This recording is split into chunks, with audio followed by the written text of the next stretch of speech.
അത് കാലാവസ്ഥ എങ്കിൽ എല്ലായിടത്തും ഒന്നുമല്ല പോകും. അവിടെ പൈസ വാങ്ങിച്ചിട്ട് ചെയ്യുന്ന പണിയാണ്. പ്രളയത്തിൽ ഈ കേരളത്തിനെ രക്ഷിച്ചതാണോ ഞങ്ങളുടെ കുറ്റം? ഫ്ലാറ്റോ ക്ലീറ്റോ ഞങ്ങൾക്ക് ഒന്നും വേണ്ട.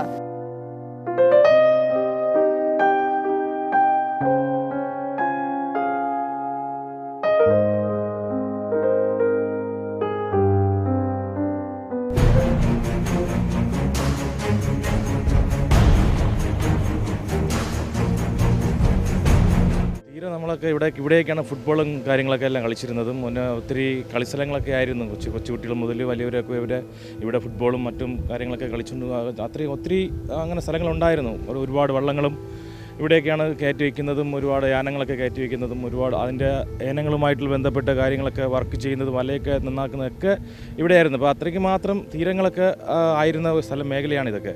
അപ്പോൾ ഇപ്പോൾ നമുക്ക് ഓരോ വർഷങ്ങൾ കഴിയുന്തോറും ഈ അദാനിയുടെ പോർട്ടുമായിട്ട് ബന്ധപ്പെട്ട കാര്യങ്ങൾ ഈ തുടങ്ങിയ ഘട്ടം മുതൽ ഇങ്ങോട്ട് നമ്മൾ വരുംതോറും ഓരോ വർഷങ്ങൾ കഴിയുന്തോറും നമ്മൾ ഓരോ വർഷങ്ങൾ കഴിയുന്നവർ ഇങ്ങനെ തീരങ്ങളിങ്ങനെ ഒത്തിരിയേറെ നഷ്ടപ്പെട്ടു പോകുന്നൊരവസ്ഥയാണ്. നമുക്ക് കടലുകൾ നമ്മുടെ പള്ളി പരിസരത്ത് വരെ നമ്മൾ കയറി വന്നുകൊണ്ടിരിക്കുന്ന ഒരു അവസ്ഥയാണ് പോയിക്കൊണ്ടിരിക്കുന്നത്. അപ്പോൾ നമുക്ക് നമ്മുടെ കൊച്ചു മക്കൾക്ക് മുതലും നമ്മൾ കളിസ്ഥലം നമ്മളെ ഈ കായിക പരിശീലനങ്ങളൊക്കെ നടന്നുകൊണ്ടിരിക്കുന്ന മേഖലയായിരുന്നു. പക്ഷേ അതുപോലും നമുക്കിപ്പം കൊച്ചുമക്കൾക്ക് പോലും അത് ആ പരിസരത്ത് പോലും അടുക്കാൻ പറ്റാത്തൊരു കണ്ടീഷനാണ് ഇപ്പോൾ പോയിക്കൊണ്ടിരിക്കുന്നത്. നമ്മളിപ്പോൾ ഈ കാണുന്നത് ഈ വലകളും ഈ വള്ളങ്ങളും ഇതുവരെ നമ്മൾ എന്താ പറയുക, തീരെ ഗതിയില്ലാതെയാണ് നമ്മളിപ്പോൾ ഈ പരിസരത്ത് പള്ളി പരിസരത്തേക്കാണ് നമ്മൾ ഈ വലകൾ നന്നാക്കുന്നതും യാനങ്ങളുടെ പണി ചെയ്യുന്നതൊക്കെ ഇവിടെയാണ്. വള്ളങ്ങൾ കയറ്റി ഗതികിട്ടാണ് വള്ളങ്ങളൊക്കെ വരെ പള്ളി പരിസരത്താണ് കയറ്റി വെച്ചിരിക്കുന്നത്. അപ്പോൾ അത്രയ്ക്ക് മാത്രം നമുക്ക് തീരെ എങ്ങോട്ട് ഉള്ളിലോട്ട് കയറിക്കൊണ്ടിരിക്കുന്ന ഒരു അവസ്ഥയിലാണ് ഇപ്പോൾ മുന്നോട്ട് പോയിക്കൊണ്ടിരിക്കുന്നത്.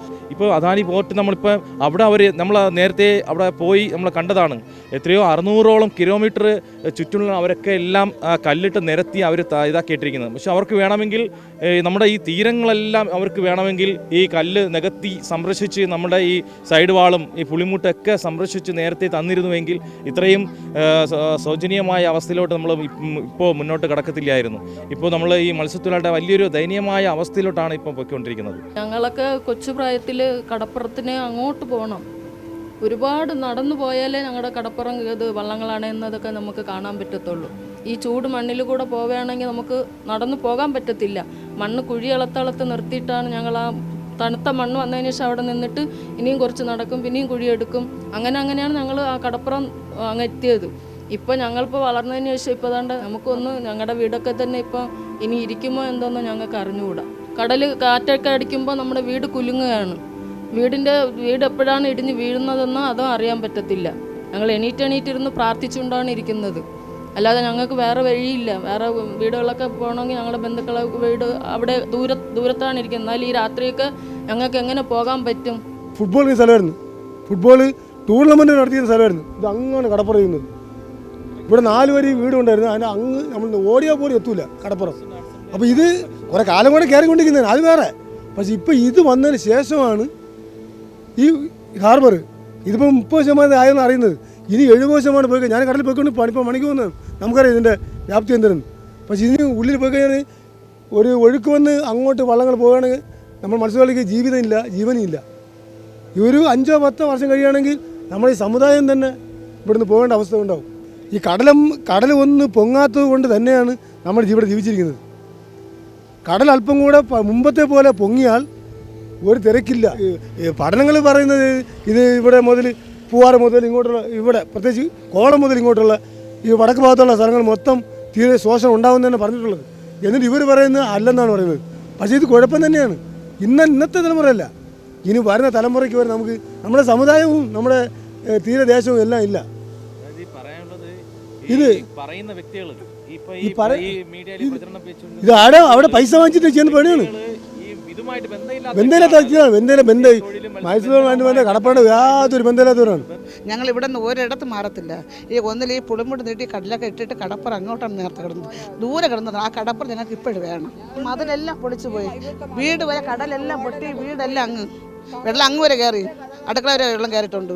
1 രൂപയുടെ പലപ്പോൾ ഞങ്ങൾക്ക് ഗവൺമെൻറ് ചെയ്തിട്ടില്ല. തരാന്ന് പറഞ്ഞ് ഇതിൽ ഒന്നും ചെയ്തിട്ടില്ല. എല്ലാം പൊളിഞ്ഞ് എല്ലാം കിടക്കുന്നു. അതുകൊണ്ട് ഇതെല്ലാം നീട്ടി ഞങ്ങളുടെ വീട് സുരക്ഷിതമാക്കി തരണം. ഞങ്ങൾക്ക് വേറെ വീട് അങ്ങനെ ഒന്നും ഞങ്ങൾ ചോദിക്കുന്നില്ല. കടൽ അങ്ങാണ് കിടന്നത്, ഞങ്ങൾ കാല് ചുട്ടാണ് ഓടുന്നത്.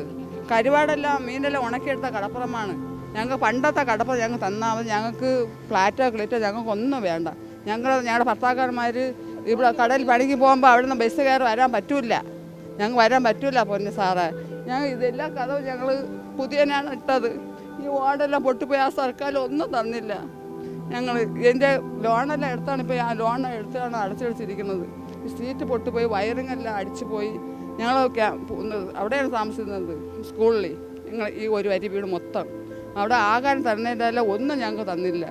അപ്പോൾ ഞങ്ങളിവിടെ ഇട്ട് ഞങ്ങൾ പിറന്ന മണ്ണിനെ വിട്ട് ഞങ്ങൾ പോകില്ല. ഞങ്ങൾക്ക് പുളിമൂട് വേണ്ട, കല്ല് മാത്രം അടുക്കി തന്നാൽ മതി. ഞങ്ങൾക്ക് വേറെ ഒന്നും ചെയ്യണ്ട പൊന്നു സാറുമാരെ. ഈ കടപ്പുറങ്ങൾ കാരണം മുതലാളിമാർക്കും അബ്കാരികൾക്കും പതിച്ചു കൊടുത്തിരുന്ന പിന്നെ ഇവിടെ ഭൂമിയാണ്. ഈ മണ്ണുകളൊക്കെ അടിയിൽ കൂടി തോണ്ടി എടുത്തുകൊണ്ട് അങ്ങോട്ട് കയറ്റും. ഇവർ പറയുന്നത് എങ്ങനെ കാലാവസ്ഥയുടെ എത്തുന്നത്? ഏത് കാലാവസ്ഥ എങ്കിൽ എല്ലായിടത്തും ഒന്നുമല്ല പോകും. അല്ലാതെ ഈ മണ്ണെ കൂടെ അങ്ങോട്ട് ചരിച്ചിട്ട് കൊടുക്കൂലല്ലോ. ഇത് അങ്ങോട്ട് പോലും ഒരു കരയില്ലല്ലോ. വലിയവരെ നമുക്ക് പറയാമല്ലേ. ഇപ്പം രൂപത ആവശ്യപ്പെട്ട 7 ആവശ്യവും അംഗീകരിക്കേണ്ട ആവശ്യമാണ്. പ്രധാനമായിട്ടുള്ള ഈ പറ്റില്ലെന്ന് പറഞ്ഞ 2ആണ്. ആദ്യം ഈ പഠനം നടത്തി തീരം സംരക്ഷിക്കുക, രണ്ടാമത്തെ മണ്ണെണ്ണ, മൂന്നാമത് പാർപ്പിടം, പിന്നെ ജീവിതത്തിൻ്റെ അതായത് കടലിൽ പോകേണ്ട സജ്ജീകരണം. ഇതുമാണ് ഫസ്റ്റിലുള്ളത്. അവർ പറയണമെന്ന് ആവശ്യമില്ലാത്ത അംഗീകരിക്കും, ആവശ്യമുള്ളതിന് പറ്റില്ല. കാരണം ചക്രങ്ങൾ വാങ്ങിച്ച് പക്കറ്റ് കിട്ടിയിരുന്ന് എന്ത് ചെയ്യാൻ പറ്റും? അവർ പൈസകൾ തിരിച്ചു കൊടുക്കാതെ പഠിച്ച് അവർക്ക് ഇത് പിന്മാറാൻ പറ്റില്ല. അവരെന്തെങ്കിലും പറയുമ്പോൾ അട്ടികൾ കൊണ്ട് അടുക്കി കൊടുക്കും. അവർക്ക് പൈസയാണ് പ്രധാനം, ജനങ്ങളല്ല.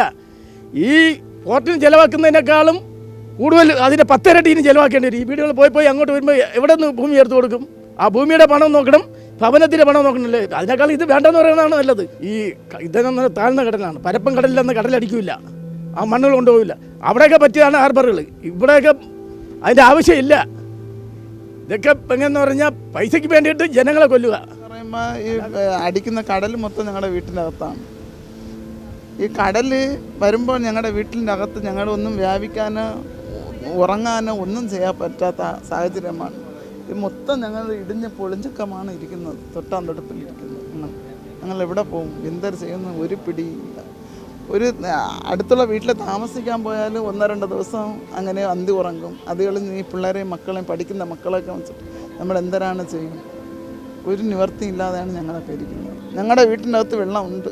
ചെറിയ തിരമാല അടിച്ചാലും വെള്ളവും ചവറും വേസ്റ്റും എല്ലാം മട്ട് ഞങ്ങൾ കിടന്ന് അതിലാണ് ഞങ്ങൾ തൂത്ത് കഴുകിയിട്ടുണ്ടൊക്കെ അന്തി ഉറങ്ങുന്നത്. ഞങ്ങളുടെ അവസ്ഥയൊക്കെ നിങ്ങൾക്ക് പറഞ്ഞാൽ മനസ്സിലാകത്തില്ല, ആ മന്ത്രിമാർക്ക് മനസ്സിലാകത്തില്ല. ഒരു ദിവസം രാത്രി ഉറങ്ങി എണീക്കാൻ തന്നെ ഭയാനകമാണ്. കാര്യം എന്ന് പറയുമ്പോൾ ഏത് സമയം കടൽ നമ്മുടെ മുകളിലൊന്ന് അടിക്കുമെന്ന് പോലും നിശ്ചയമില്ലാതിരിക്കുകയാണ്. രാത്രി കിടന്ന് ഉറങ്ങുമ്പോൾ ഭയത്തോടെയാണ് ഉറങ്ങുന്നത്. കാര്യം നമുക്ക് രാവിലെ എങ്ങനെയാണെന്നുള്ള സിറ്റുവേഷൻ അറിഞ്ഞുകൂടാ. ഈ ഹാർബർ പണിയും കൂടെ ആയപ്പോൾ ഞങ്ങളുടെ ഈ തീരത്ത് കംപ്ലീറ്റ് ഒരു ഫുട്ബോൾ ഗ്രൗണ്ട് തന്നെ ഉണ്ടായിരുന്നു. ഞങ്ങൾക്ക് കൊച്ചിയിൽ കളിക്കാനുള്ള ഒരു ഗ്രൗണ്ടാണിത്. അത് കടപ്പുറത്തിരുന്ന് കളിക്കാൻ പറ്റുന്ന ഒരു ഗ്രൗണ്ട്. ഫുട്ബോൾ മാത്രമല്ല, പല തീരദേശത്തുള്ള പല കളികളും കളിക്കാനുള്ള എല്ലാം ഞങ്ങൾക്കിപ്പോൾ മറന്നിരിക്കുകയാണ്. ഇനി വരികയാണെങ്കിൽ ഞങ്ങൾ ഇവിടെ നിന്ന് മാറണം മൊത്തത്തിൽ. എപ്പോഴാണ് മീൻ വരുന്നത്, എപ്പോഴാണ് കോള് വരുന്നത്, ഈ ശാകര എപ്പോൾ വരണമെന്ന് പോലും ഞങ്ങൾക്ക് നിശ്ചയം ഉണ്ടായി. ആ സമയത്ത് വീടിൻ്റെ അടുത്ത് നിന്ന് ഇറങ്ങി നമുക്ക് പണിക്ക് പോകാൻ സാധിക്കും. അല്ലാതെ വെച്ച് നമ്മൾ എവിടെയെങ്കിലും കൊണ്ടിട്ട് പുനരധിവാസം ചെയ്ത് കഴിഞ്ഞാൽ നമ്മൾ അവിടെ തിരിച്ചെങ്ങനെ ഈ കടലിലേക്ക് വരും? ഈ കടലിൻ്റെ ദിശ എങ്ങനെയെന്ന് നമ്മൾ അവിടെ ഇരുന്ന് എങ്ങനെ അറിയും?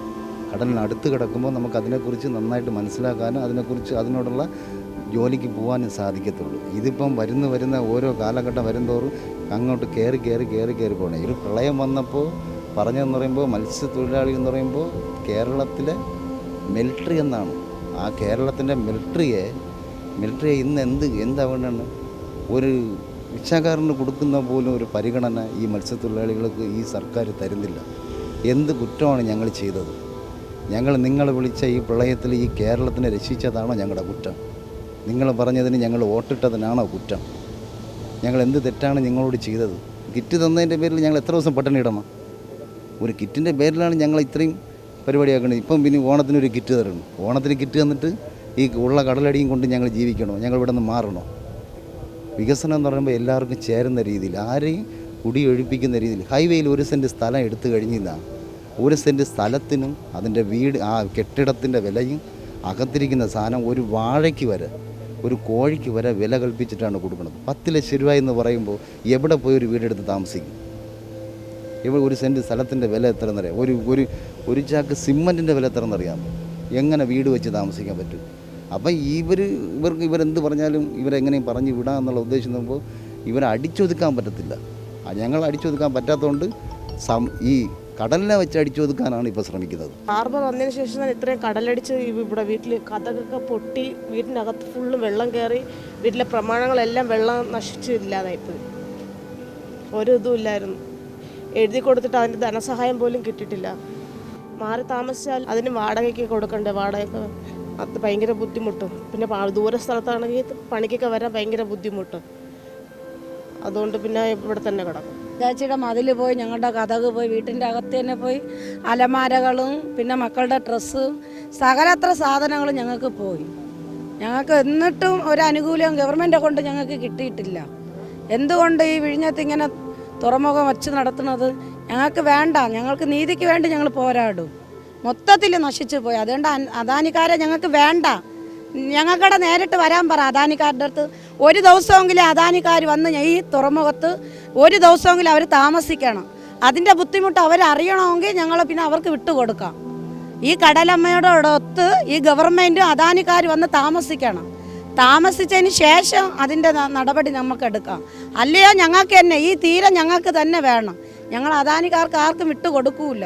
22,000 ഒരു ദിവസത്തെ പണിക്ക് ചിലവുണ്ട്. പെട്രോൾ എണ്ണയ്ക്ക് 150 എണ്ണ എടുക്കും.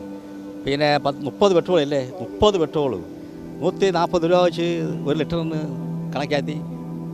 അപ്പോൾ അങ്ങനെ ആകുമ്പോൾ 22,000 രൂപ ഒരു ദിവസം ചിലവ്. 20,000 രൂപ ഉണ്ടെങ്കിൽ വീട്ട് പട്ടണിയാണ്. എണ്ണക്കാർ വീട്ടിൽ വന്ന് കാവേരിക്കും പൈസയ്ക്ക്. അപ്പോൾ അങ്ങനെയാണുള്ള ജീവിതമാണ് ഇവിടെ. അതുപോലെ ഈ കടലക്കയറി എന്ത് വില കൊടുത്ത് ഞങ്ങൾ ചെറുക്കും.